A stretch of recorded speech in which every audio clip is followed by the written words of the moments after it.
Senator Menendez. Thank you. Thank you, Mr. Chairman. Let me thank both of you for your service. When I was in Iraq in January and visited with you, I came to even go beyond my admiration not only for your service but the extraordinary service of our men and women in uniform as well as in the Foreign Service. It's certainly not an easy assignment. And that's why I particularly believe that we need to give them a policy worthy of the sacrifices that we ask them to make. And certainly I just don't believe that our present policy is in accord with the sacrifice we are asking our people to make. You know, General Petraeus, on page 2 of your testimony, you said something I think is very profound. You said it in September, said it again in your testimony today. It says, I describe the fundamental nature of the conflict in Iraq as a competition among ethnic and sectarian communities for power and resources. This competition continues.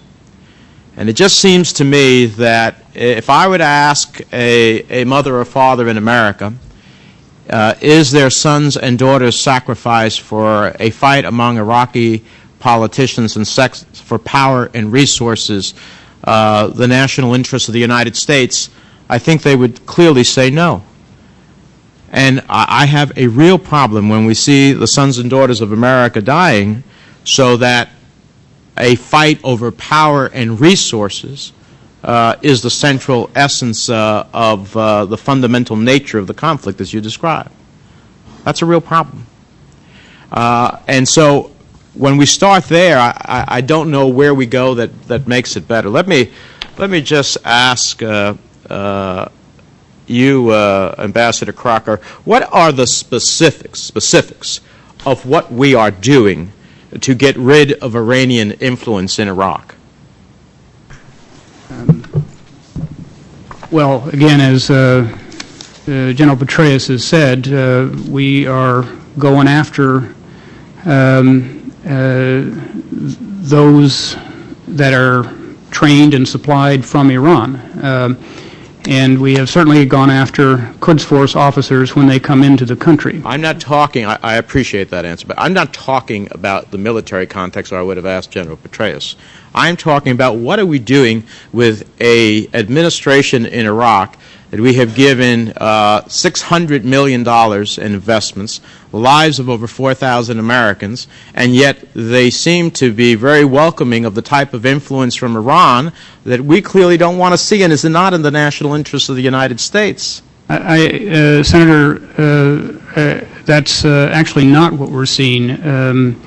Again, the whole motivation for Prime Minister Maliki's decision for the Basra operation was to take on these groups that are supported by Iran. But all of these groups, Ambassador, have been supported by Iran, including the side that he lined up with. As a matter of fact, there are some reports that suggest that Maliki did this for political purposes, and then we get dragged in because the Iraqis cannot sustain their own fight, and we get dragged in a major fight.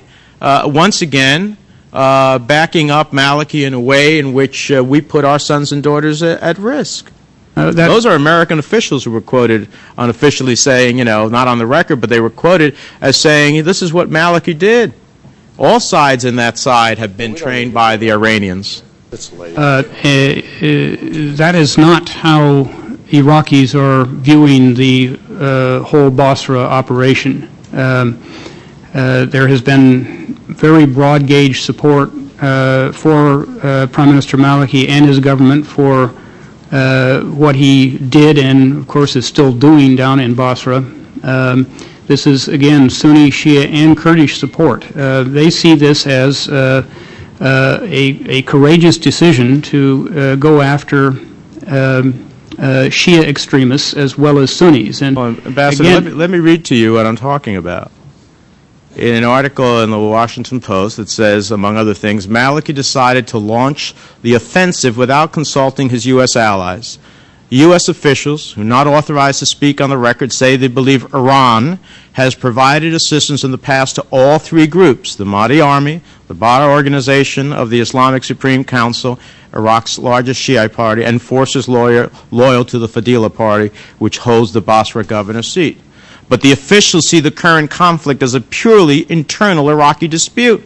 And some officials have concluded that Maliki himself is firing, quote, the first salvo in upcoming elections. Again, power and resources where American troops are being used in a way that I don't understand how that pursues our national interest. Let me ask you this, General Petraeus. You said this morning in the Armed Services Committee that you described our reconstruction efforts as, quote, priming the pump for the Iraqi government to be able to provide basic services. Is that correct?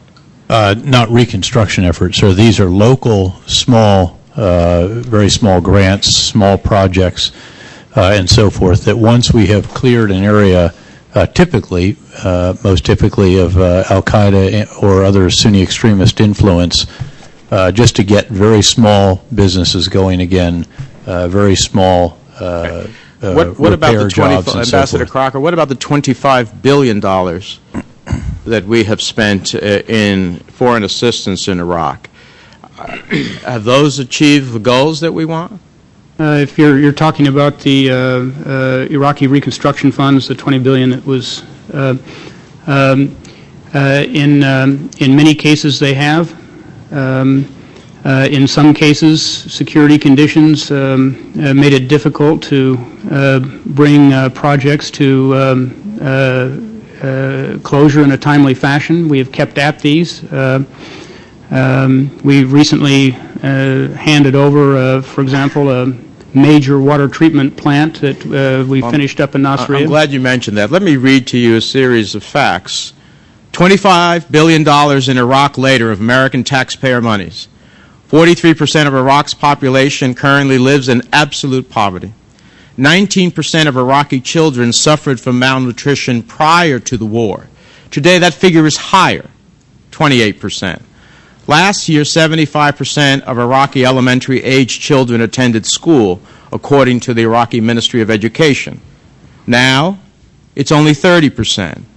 50% of Iraqis lacked regular access to clean water prior to 2003, 50%.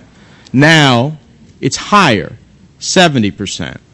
Only 50 of the 142 U.S.-funded primary health care centers are open to the public, and I could go on and on. To me, you know, I look at Iraq having $30 billion in reserves held in the Federal Reserve of New York, another $10 billion in development funds, significant budgetary surpluses from previous years, and a projected 7% economic growth rate. And I say, how is it that the American taxpayer is, after $25 billion, and those are the results, how is the American taxpayer expected to pay for more?